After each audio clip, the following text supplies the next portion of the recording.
Welcome. Welcome. Welcome to this beautiful place, this special moment where we're opening the circle, which seems to be just us, but it's all the people that are watching or will be watching in the future. Welcome to our Circle Way tribe.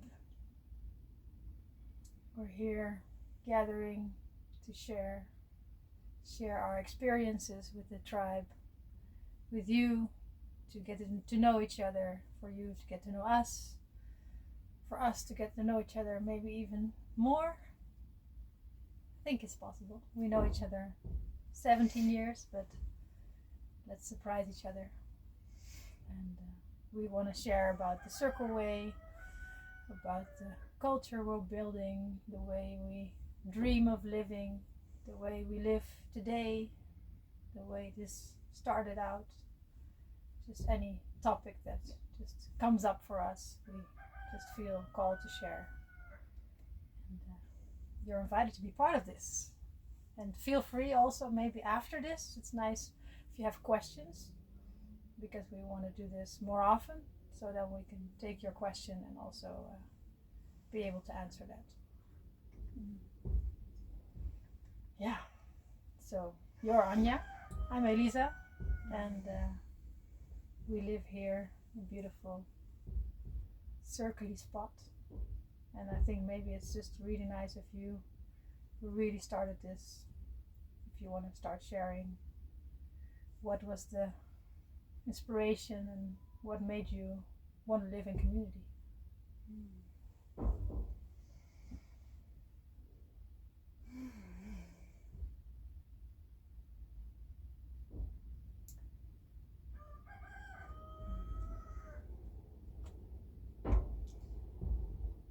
Yeah, welcome. And welcome. And I'm very happy we're doing this. I've been begging Elisa to do this together. It's kind of sitting and talking and just discussing life as two founders of a community. And it feels very important this moment that we just open the space up and share with others our daily lives and our daily ways of communing with one another. And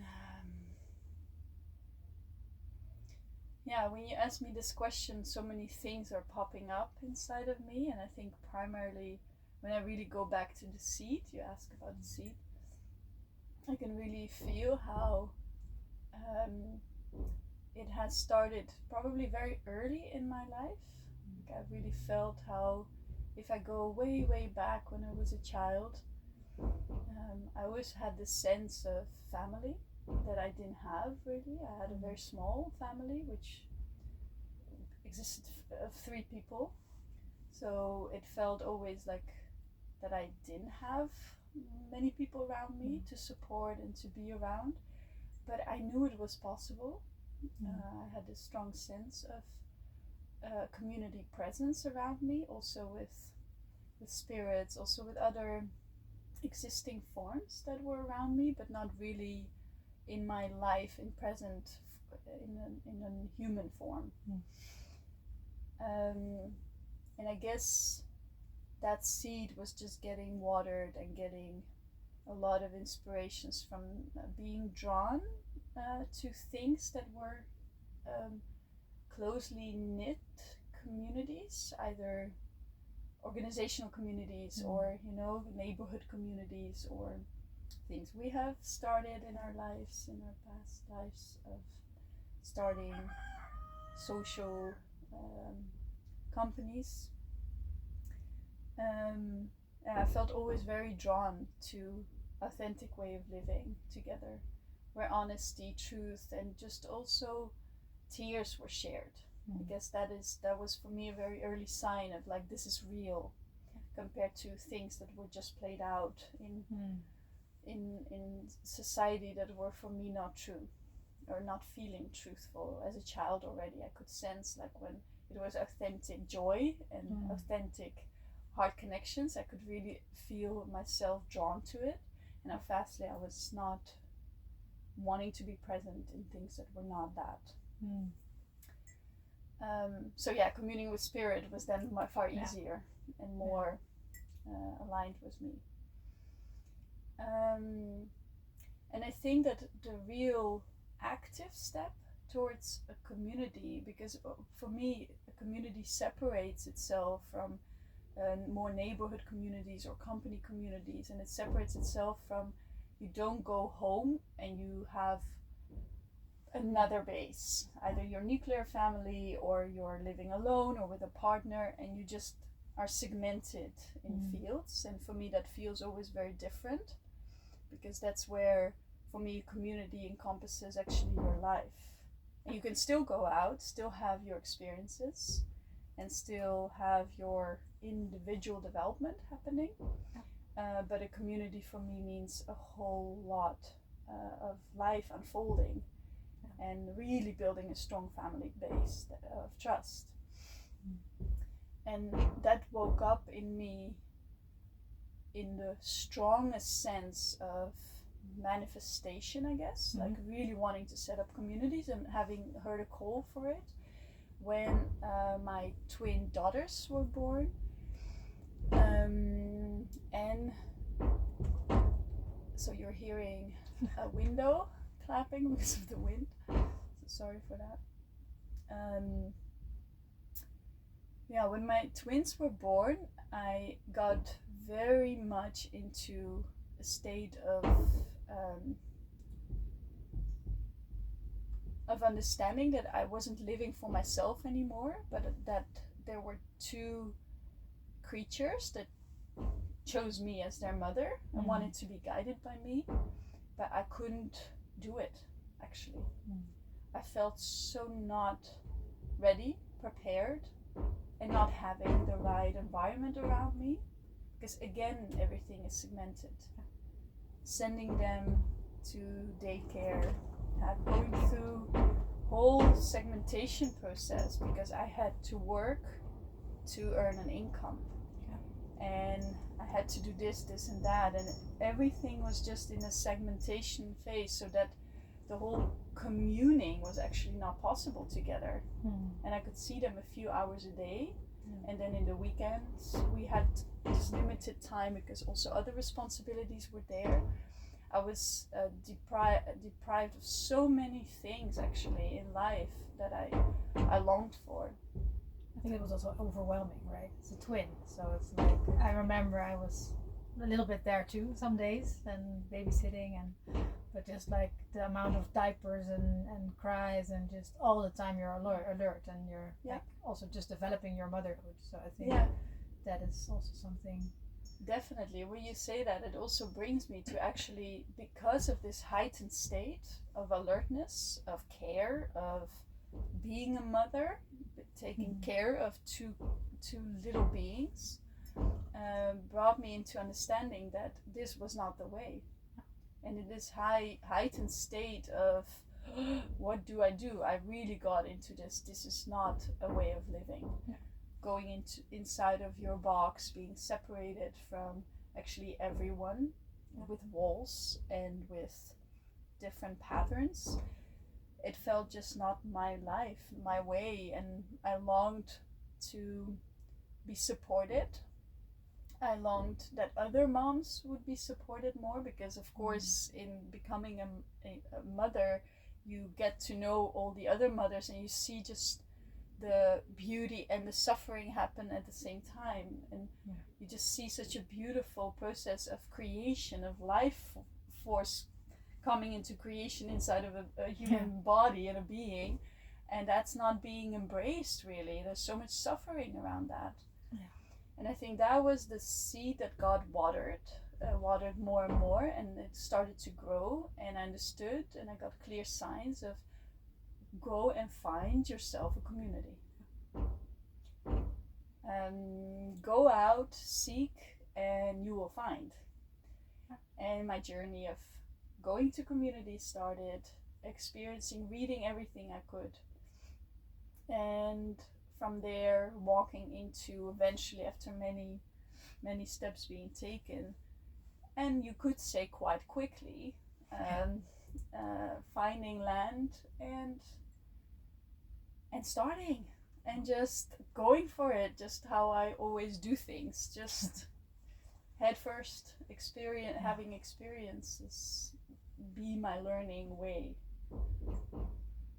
And did you ever have any doubts, like when you just started a community and you're like, because I remember I was like half involved. Of course, I only started living here 2 years after you started the community. So the first part, I only heard your stories and I was just visiting.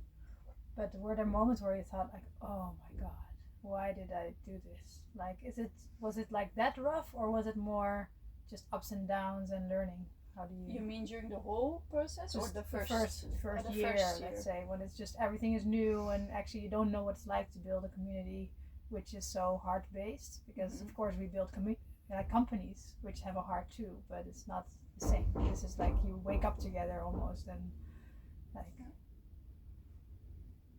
I think the wind spirit is trying to answer here. Yeah. Yeah, the first year was actually the most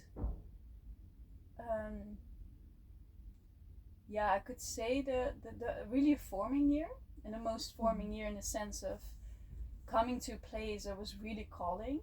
We decided to just spend time with our family on the land and to listen to the land for a few months and to really feel out what the land was telling us and to attune to what needed to happen next. And then the writing came, like, what is our goal here? What are we coming to learn, to do, to express? And then a little ad was put online around what our purpose was, what we came to do, and it got a lot of attention. So a lot of people wanted to come here. We got to know a lot of people. We joined them in collaboration and working here on the land to really get to know. And eventually the first year was really all about establishing the core home, like the shelter, the base of the pyramid that would provide you with just safety. So just physically, you mean, also just physically like getting to know each other, and but also physically building. So a lot of building was happening, and in that process we got to know people very well, and we established already a certain culture because it goes so fast. We will probably talk more about culture building, but what I understood from this very early process was that a culture is just set up the moment you step inside. You feel what the energy is about. You feel what people who you are joining, like if you step into a home of someone, you understand their culture. Either it's spoken out by rules, please put your shoes here, there, we cook, we eat then and then. In a community, it's also very strongly present, and everyone is attuning to one another. And the rules in that sense, or the ways that we are setting up our spaces, are attuned to one another. And if that is not clear, then people starting to fill it in with their own habits and their own, with everything that they come from. And I think the first year has shown that a lot. That because we didn't have a really clear understanding of what we were doing exactly, what the culture we wanted to build, a lot of people came with their own background, their own upbringing, culture, and we were all kind of trying to attune to one another's culture, and with a lot of fun and joy. Like I really enjoyed the first year a lot, and we made so many beautiful connections with a lot of people. But it was also a year of a lot of chaos. Which marks the first year of a community a lot. Joy, chaos, and a lot more that I can share about that. But that's, I think, the hardship was in the first year not yet so much felt. Because of everything is new, and you're just getting to know each other. And exactly, it's actually like a marriage, and you go into the honeymoon phase. just started having fun and joy. And did you feel then that there was a shift more towards the second year? Like when did it start to occur that you felt like actually maybe we need to really establish a culture, or where you felt like, oh, if we don't really direct, or you felt like the vision was calling you more to steer it more, or how? Maybe it's nice to elaborate more on that too, because this also was a process that was more before that I was actually here, so it's nice to hear it too. For me, actually, reflecting on the second year brings a lot of it's a lot of shifts were happening, because indeed I started to truly understand that having a community was always around also truth speaking, so really coming from the heart and understanding the other, getting to know each other. So it was the phase of really getting to know the other, doing different community practices that would really bring us to the heart and the vulnerability of each other's course, that you can get to know one another really. And that brought a lot of friction at one point as well. Because when people, and including myself, need to open their hearts, because that this kind of hyped state of being is kind of over. You got through the first phase of a marriage, and then you start seeing like, oh yeah, this is what we're about, and depth is needed here to truly understand who the others are, to get familiar with, and to find a communal way of being, and to know when someone is triggering you, where it's coming from, that it's had nothing to do personally maybe with me, but it could be that I'm triggering something. So that process was quite an intensive process, where we also introduced different practices, where a lot of that was like at the base of a community. And I think culture-wise, this was a very marking point. This was really where I and including also other people, could see that was needed. And that was the base. And another thing that happened in the second year was that the understanding of children in the center came, and we went through another process of building a community that was children-based, but not everyone from that first year saw that as a need. Because in the first year, nothing was established. It was just come and join us and feel you're part of it. So I guess in that second year, when that was more clear, also I started to really remember why I came and what was important, and that something now needed to happen with that, because my children were growing up, other children were growing up, and they needed more base, they needed more of a structure. And that started to divide the group. So the vision came because not everyone wanted to have children in the middle. So also maybe new parents coming in, that was also at play. And I have to say, it all has to do with clear communication. And I can really look back at that phase and see that I wasn't ready to really speak out my deepest longings and to take people along in that process. So that was, from a very early perspective, a beautiful understanding of where it can go off, especially because every individual feels touched when they're not taking along in the process, especially when it's not one base of a culture that's being supported by everyone.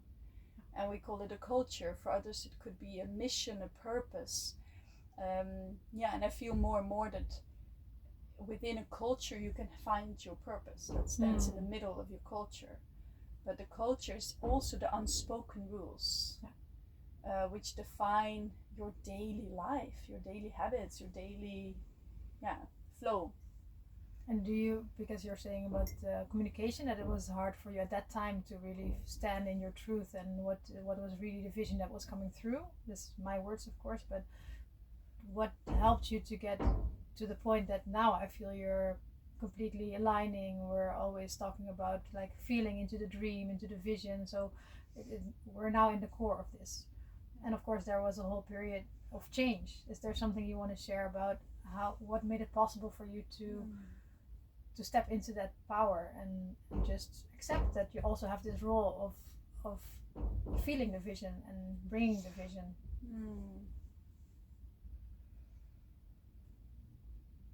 Yeah.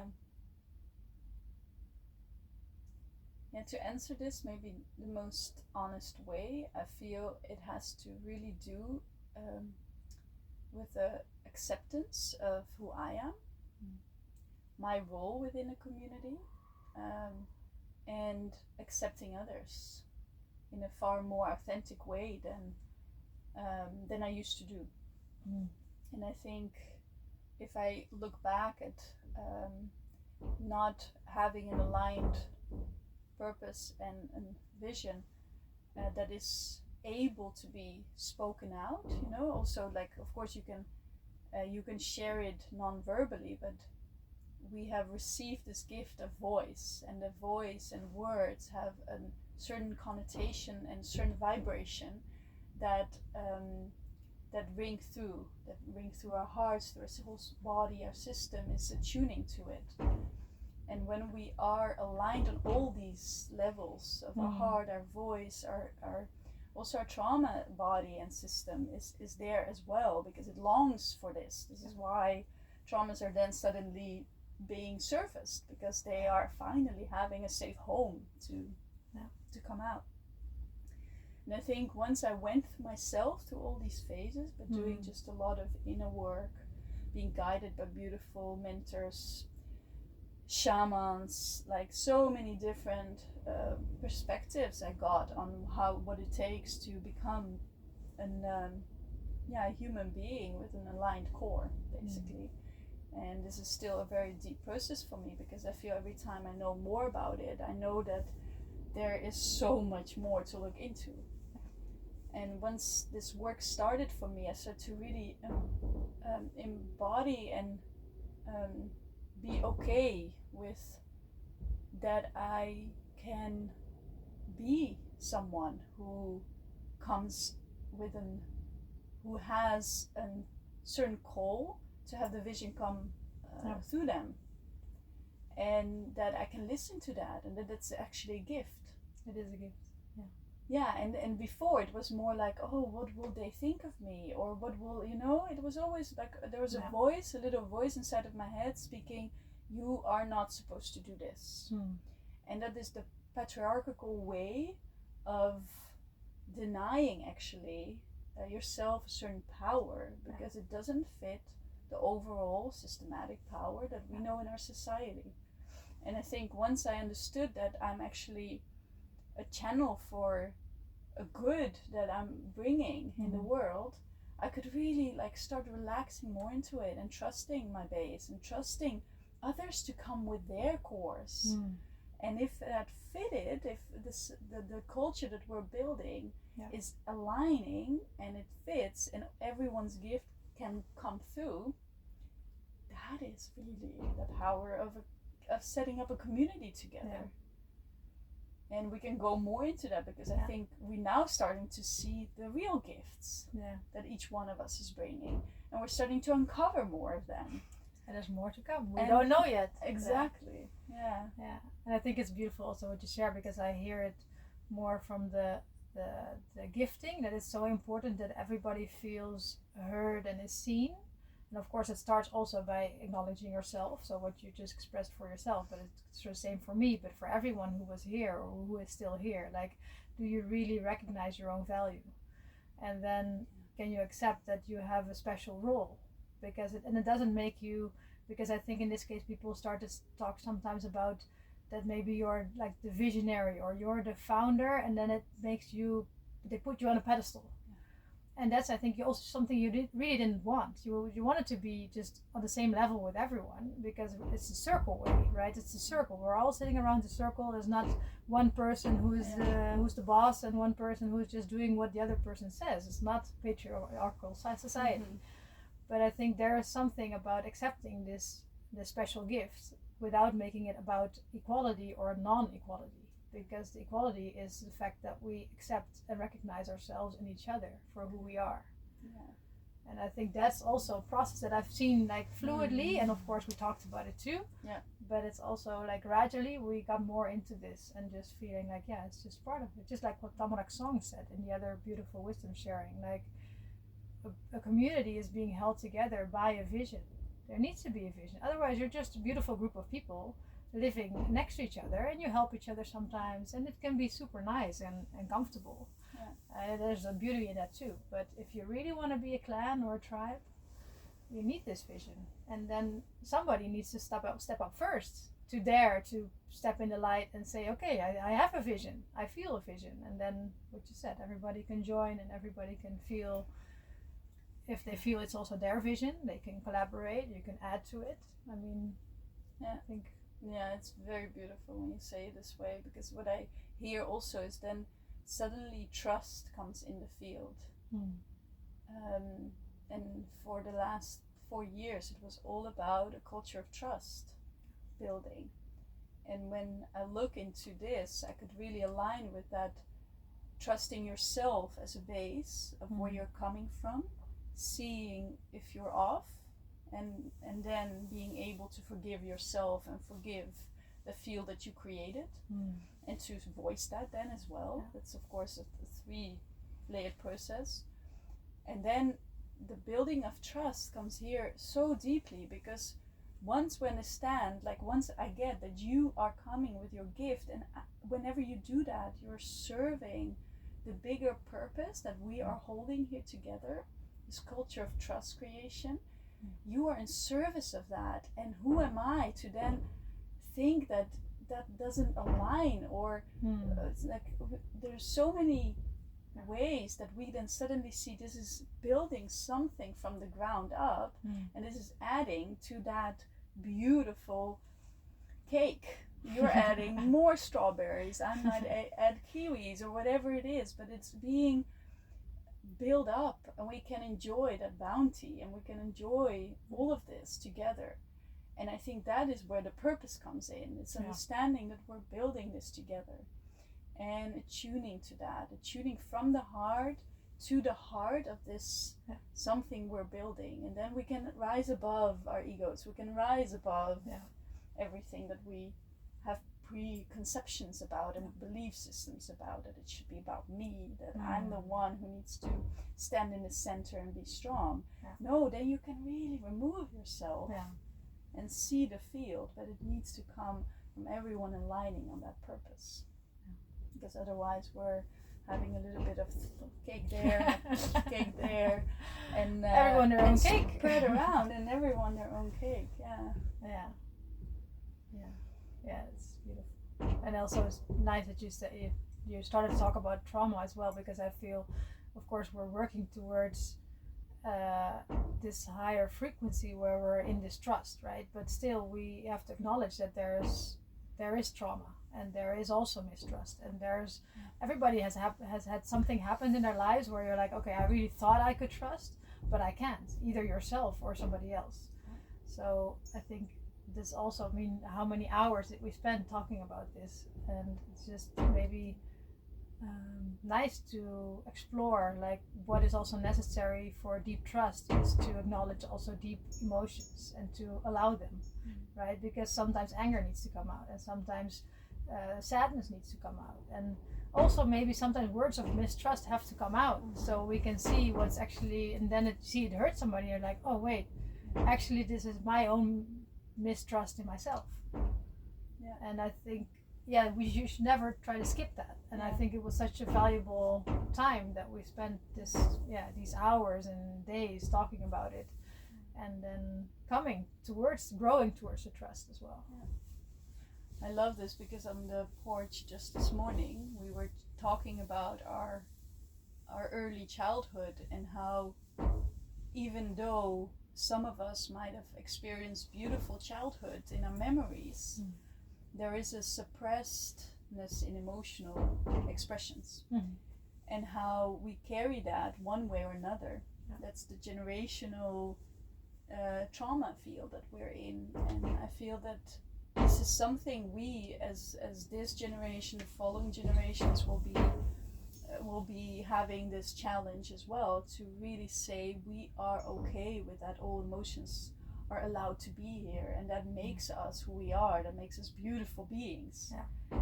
And embrace that, and still feel like, if I look back at my last half year, yeah, you know this very well, I've been going through existential traumas, ones that really just forced me to lay on the ground, cry my eyes out, and really go to this core of, I'm not okay, I'm not enough, I'm not actually good enough to exist.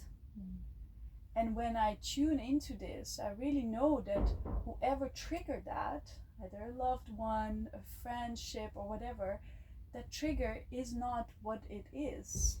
So whatever we trigger in communities, in one another, it's never about that other person.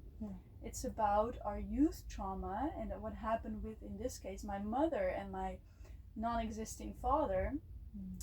That is my core wound, and whenever that is being touched, because I can get close to someone and I open my heart, I get touched.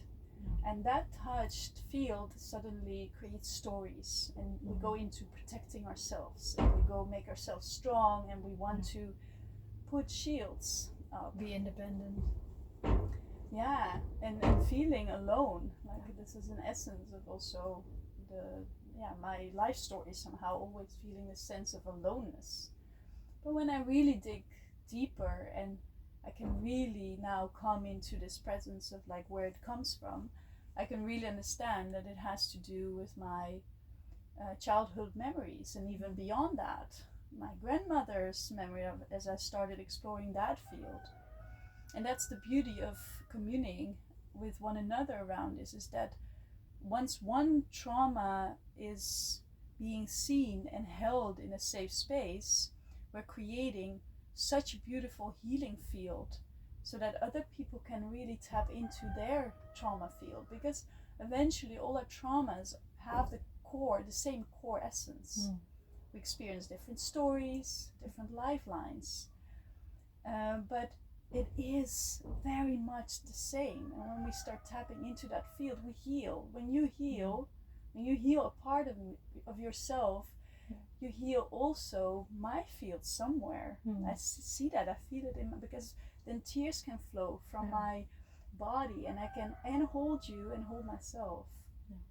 And I'm so grateful, because when you heal, when you choose to heal, our children are getting healed in our community. And that's communing, that's really stepping into the field together and saying, I care about, and I dare to say this, which I didn't dare to do a very long time, I care enough about myself that I want to step into this. I don't do this for others, I do it primarily first for myself, and then I can gift. Because I'm filled with grace, I'm filled with enough love for myself, so I can come and I don't need anything. And we might step in the first essence from a field of need, and that's okay as long as it's recognized. Yeah, it's so beautiful. And also it taps into what I was thinking about earlier, like so many people, I think, somewhere have a wish to be in community, to live in a community, to be part of something like this in their own form.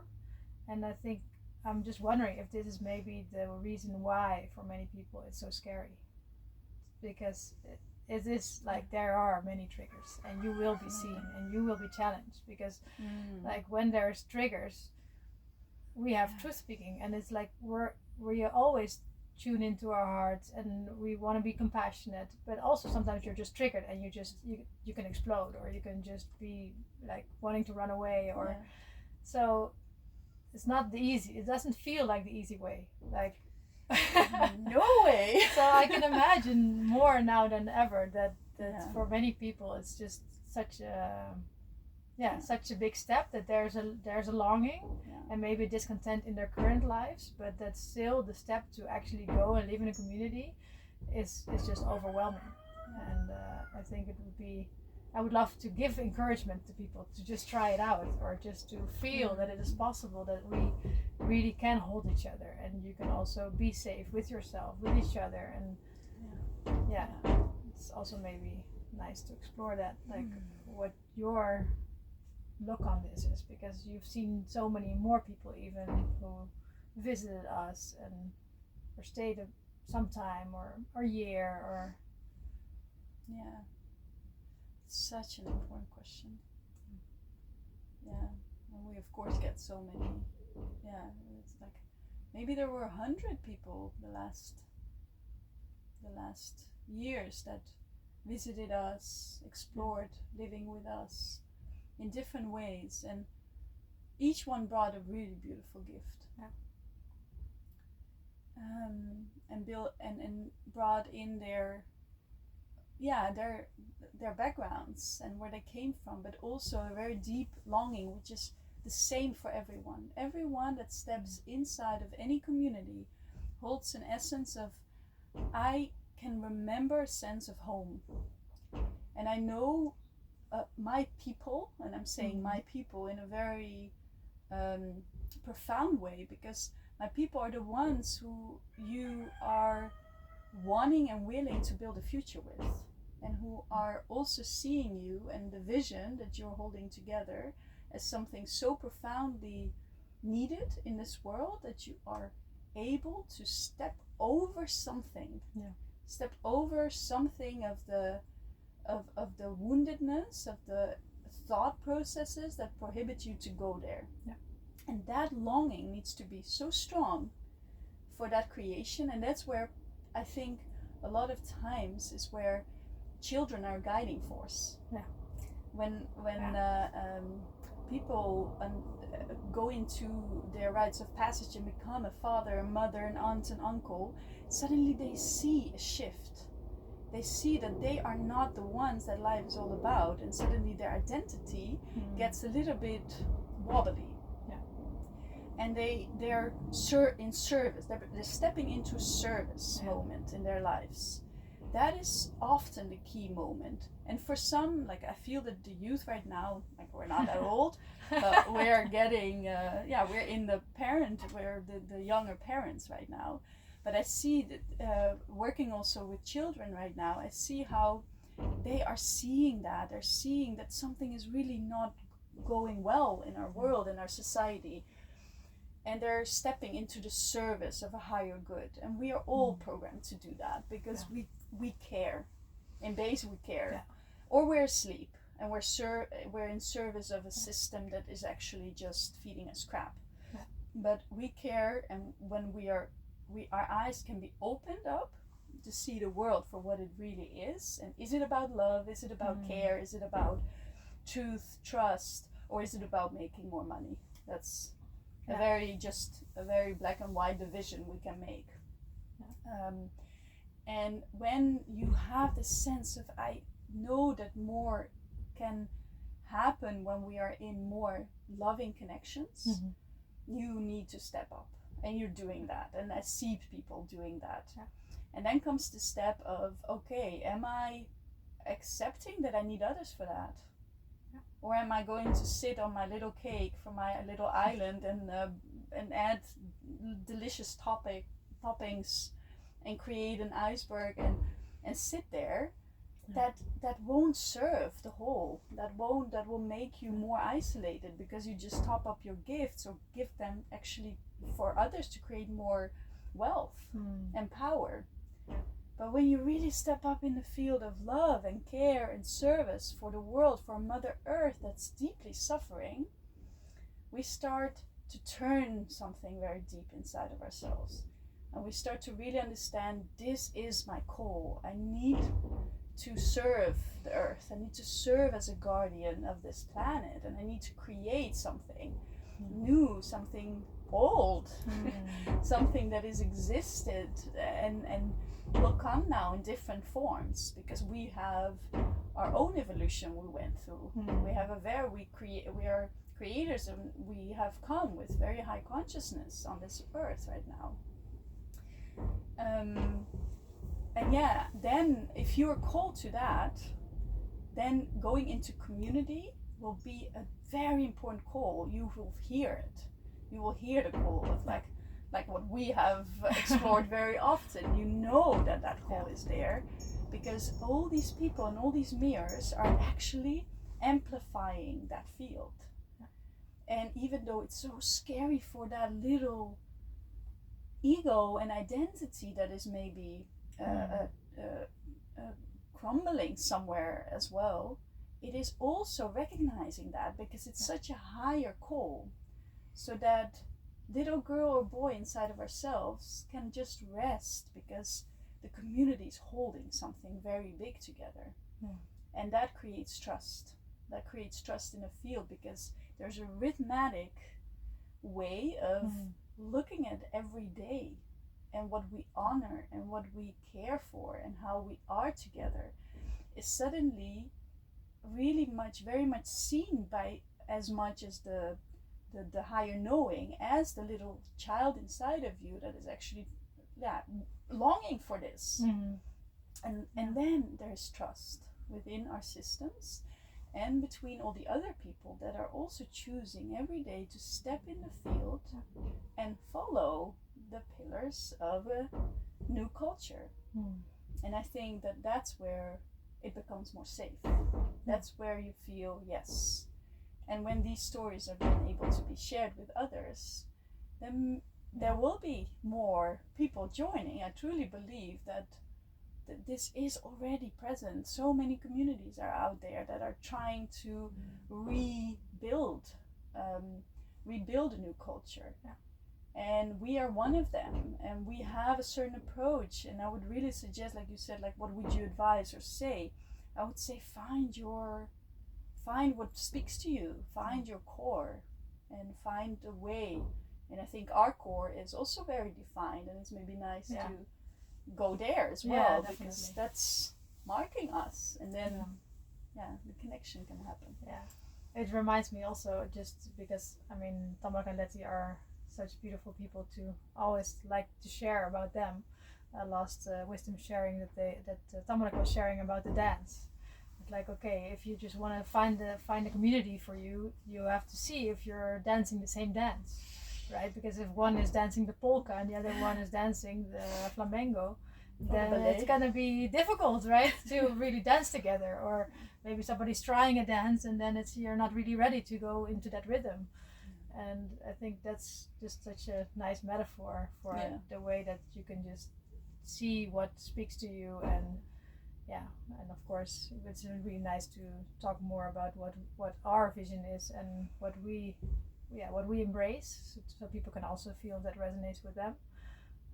But there's so many communities and so many paths to explore and gain more trust, and also just build a community around yourself. You don't have to live in it already, right? You can just be part of it in a way, and just start also just by truth speaking to your best friend and your partner and your children and just the people around you. I feel that's just such an not easy, it's a simple first step, but it can be hard and vulnerable. But I think every time we do that, it's already, you feel like actually there's more trust. You're building trust by speaking up and speaking out and allowing yourself or your little girl to be heard. It feels, when you say this, like I feel that what happens when we truth speak, we actually really open our senses and open our listening bodies. What we do is just really want to hear the other without judgment. And that is so special, because how many times have I in the past just been listening to hear what I wanted to hear, or to block what I didn't want to hear. So it was always kind of a stressed response. And from here, the last 4 years, I learned how to listen, how to hold space, how to really be with each other in a space, and to really see one another, and to gift the gift of listening. It's a beautiful start of our pillars, I think. Yes. And it is the first pillar that we care for and embrace, and have done that from the first year on. To listen to the field, to learn how to listen to the earth, learn how to listen to everything that just happens between sounds. Like you hear right now the bird, and then there's the space that follows in between the sounds of the bird, the sounds between the words, and that's the vibrational sound of life. And when we can attune to that, we can really attune to the other and really hear where the other is at. You can attune to the bird and know, is it a call for food? Is it a call out to their little ones? Or is it a call just out of attracting a mate? And when you especially tune to the other beings in your group, you can really attune to where they're at. And then you hear them. Then you can really just hold them without having any agenda, without anything that you need from them, and just support them in holding space, not needing to solve anything for them, holding space. And that is the deep listening that we have taught ourselves, that we have brought from different other cultures, traditions, and they're so aligned in that this is where tribes used to come from, used to sit together with, and really just hear the other out. And with that comes a true understanding and trust, and it's the first pillar. And I think even the true speaking, because also what I was referring to is more that you allow yourself to be heard, right? You take up space as well. It can also be difficult sometimes. Like sometimes people are just like waiting. You don't know what to say. You just get nervous. You're like, okay, everybody's staring at me, and you really want to share from your heart, and you know something vulnerable is coming, right? And you don't even know what it is. And I think that also it starts there also with listening, because you have to be silent to listen to yourself, to feel in your body what is really going on. Yes. Because otherwise we can share the stories, right? But it's not about the story, about what's happening right now. What are you feeling right now? What's going through? And I think learning to share from that point of view and that core is very powerful, because that's also where your body gets to rest. Like, oh, I'm actually heard. I don't have to shout all the time, like to show you that I'm stressed or angry, or no, actually all the time I feel the signals of my body are getting less because they're already heard.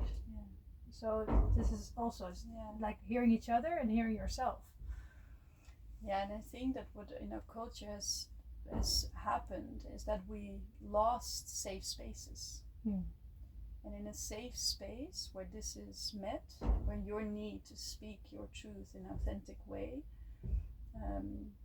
that is just very much being looked down upon. And even though we are now seeing that so much more opening is happening, that opening is the key of that opening is that something is done with what you're sharing. So even though you create space and you hold space, eventually what happens is, what is the real follow-up from that? So I want to bring that also in the field, because it feels very important that whenever a new culture is being, or any culture is being either built or upheld, what you are bringing into the field, your worries, your maybe there are some things that are happening inside of you that need to be followed up, either by yourself, and you are the one who's taking responsibility for that, or it's being taken up as a community base. And that is the truthfulness of knowing that we care about each other, and then trust can sit in. Then we can really say, okay, there's something happening, and maybe you mentioned already something for 3 times, and I hear it, and there's no follow-up being given on that, because we have lived through this many times, that people kept sharing something of their of something that was occurring in our lives together, and they were not heard. And I took that very seriously at one point, because I understood that we couldn't hold it. Couldn't hold it as a community. And it had to do with many things. But at one point you started tuning that not everyone has to dance the same dance. Maybe the community doesn't fit. Or maybe the community needs to evolve. So what are these signals? And we're really listening and attuning to one another. And I think from there comes a very important second pillar of our community, and it's the healing. and it comes with a very important message. For me, this is maybe the core message. Taking responsibility. And that's what we just shared. Like when you bring something and you trust the field to hold it, you also trust yourself to hold it. And you have to align yourself into where is my responsibility in this? Am I having enough will, enough depth in myself and my system to look at this? And I think that is the main part of healing, is that you are aware, becoming more and more aware of what the hurt and the pain is in your system. You have your own approach in how you heal. We don't say you have to heal in this way. Well, I think everybody should go in a sweat lodge. No, so if you want to go to sweat lodge, you know where to go. No, but you're right, and that's also the beauty, right? That everybody has their own way. That everybody has their own path, but we do inspire each other, because I know somebody was bringing in the breath work, and then everybody's like, oh, I want to experience breath work, and then we were all healing together. So it is also, again, like we're doing it collectively and separately. Like everybody has their own path, but you do inspire, and it blends also with each other. So it's, that's such a gift.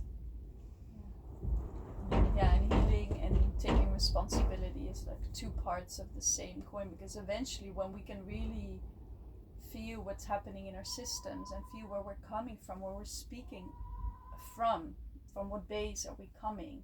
Is it a shortage in ourselves? Is it something that we lack or long for? And as long as we're aware of that and aware of our emotions coming, not suppressing them, but awareness around them, we can really take the next steps, and then we can really hold something that we are building together, because that is what we're coming for. And all of this is happening parallel, because our healing is an unfolding, never-ending process. Everything just shows up. Every person that comes is another mirror, and we're like, okay, thank you. I have not seen this one yet. And that's the second pillar that is, I think, very important. Very much a need. In I think every community. Definitely. In one way or another. I think the third pillar, which is one of that holds the base up towards the purpose and towards the culture, is coming in love in action. And that's basically, I think a chicken really also wants to say something. Wants some attention. Maybe he wants to go in love in action. Maybe he's producing some creation. There's a little egg coming. And love in action is our way to build. Is our way to create together, and have time for our own creations. So what we're doing in our rhythm of the week, of the day, is that we have time together to come in collective action. So we're building our gardens, we're building systems to sustain ourselves and become attuned with the earth, and understand how we can really live in a healthy way, basically, in ways that we are feeling that we're part of life and natural force. And that comes with just building, and it comes with gardening, it comes with foraging, and it comes with cooking. Every day we cook together, or at least some people cook and others are foraging or gardening. So food is our essence when we come together, and we care about that. And love in action is something that is just so important to unite and understand we're in this core together and we're building something, and that is who we are as people. We love building and creating together. And as much as we're doing things together, we really honor sacred solitude. I go back to my unit, and I'm spending time with myself in creation, in envisioning, in doing things. And I feel more and more. In the beginning it was difficult, because I felt guilty whenever I did that, because I wasn't contributing to the garden. And more it started to become clear that the sacred solitude, either with your partner, with your child, with yourself, in other ways than in just being with the whole community, is sacred, is something we need to honor. And we cannot get away from that. And then it becomes actually a gifting. Right? It was also in our last conversation, it was so beautiful. We just start to realize, like, oh yeah, because actually whatever we're doing for ourselves is always a contribution to the whole. Always. Even if you just meet up with a friend and have a beer. A beer? A beer. Yeah, and you come back fulfilled and with stories, and you feel alive, and you're just happy, and you bring that back to the community. Exactly. Yeah. And I really feel that all of that is just part. All of that is part, and you feel you're really attuned to what you're doing, and it's intentional. I think being intentional is the core, is the key word also in love and action. Intentional action, where you pour your heart because you love what you're doing. Yeah, not just rushing into it.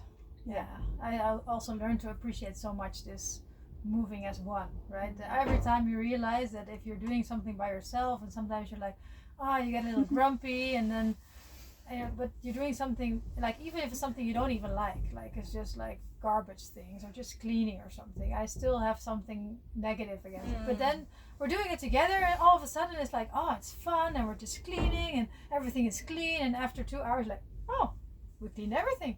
Maybe we can even clean behind the refrigerator, right? So it just makes it more fun, and you're just feeling this flow, and in this flow you can just you go, and it's just a lot easier. Yeah, and whenever you come and you clean the garbage, which I seldom do, thank you. You're welcome. I feel such an gratefulness, you know, because it's something that I wouldn't do so fast. And I know that there's some people who are okay with doing that. Yeah. And I love cleaning toilets. And I don't. Yeah, so it's interesting how all of this is just, you know, a deed and an act out of I'm caring, and I'm grateful that you did that, because now when I throw things away, and there's space. There's space, yeah. Yeah, and that's, I think, even just a little hint of the beauty of community, right? Because it's also with the kids, right? Like, you're, of course, with your twin, and then some days it's like, I can bring them to bed tonight, and then you have an evening for yourself. And just like, it's just this beauty of just flowing together, and and it's a gift for me, because I love to spend time with the children, and they also make me super happy. So it's not, I'm doing it in a favor for you. I'm, again, just also serving myself, actually. Exactly. And just enjoying some football or whatever. And maybe then the kind of pillar that a lot of what we're doing, what we're gifting, what we're honoring, comes together in the last pillar, and that's the celebration pillar. Because in celebration we come together to deeply honor our presence here on earth, our presence among the stars, the moon, everything we have been gifted from a very holistic perspective, from life force. And I think in that celebration we meet, we sing, we honor, and we dance. And I feel that every time we do that, something deeply magical happens, because we're meeting each other again on that very high state of joy, and laughter and fun, and communing in a different way, communing with all the forces around us. And that's the fourth element that I would say is really holding our community together, and that we are also attuning to more and more. We're developing that. We are relearning and remembering our traditions, our rituals, and we're asking different traditional wisdom holders to support us in that, to gain that back, because in that held circle of those celebrations we can really come and find ourselves as part of that universe. And it's a deeply something that I care about a lot, Yeah. personally as well, and something that I've lost during my childhood a lot as well. So there's a lot to remember and say that it's okay, that we don't only have to work hard and but that celebration is actually really honoring something bigger, something beyond us, so that we can again then come together and whenever we're gifting again in love in action, we're supported by the sun. The songs we're singing are then really rooted because our connection is made even stronger.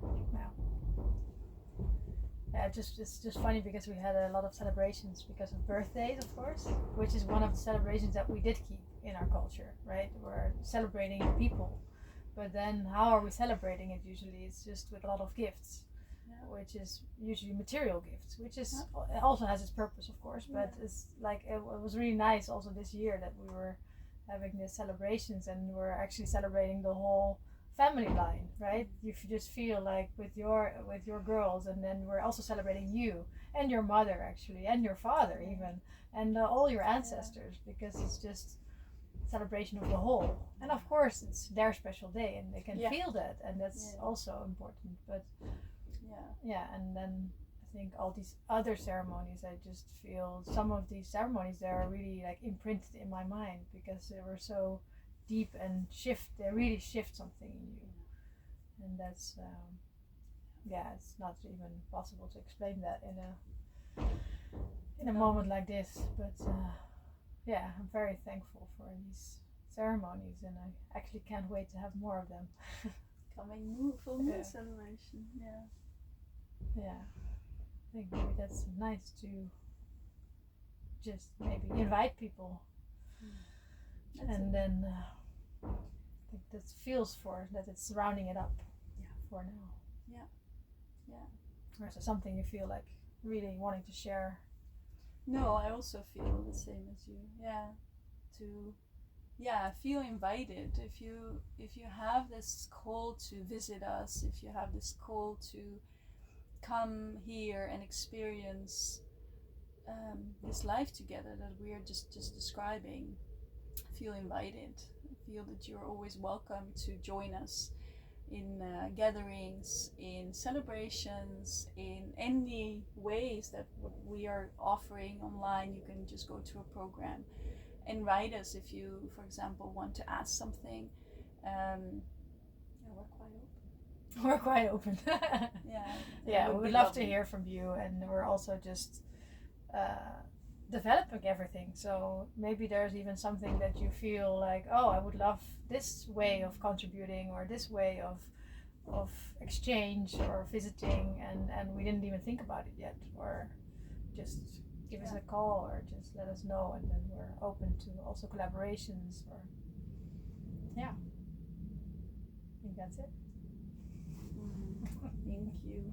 Thank you.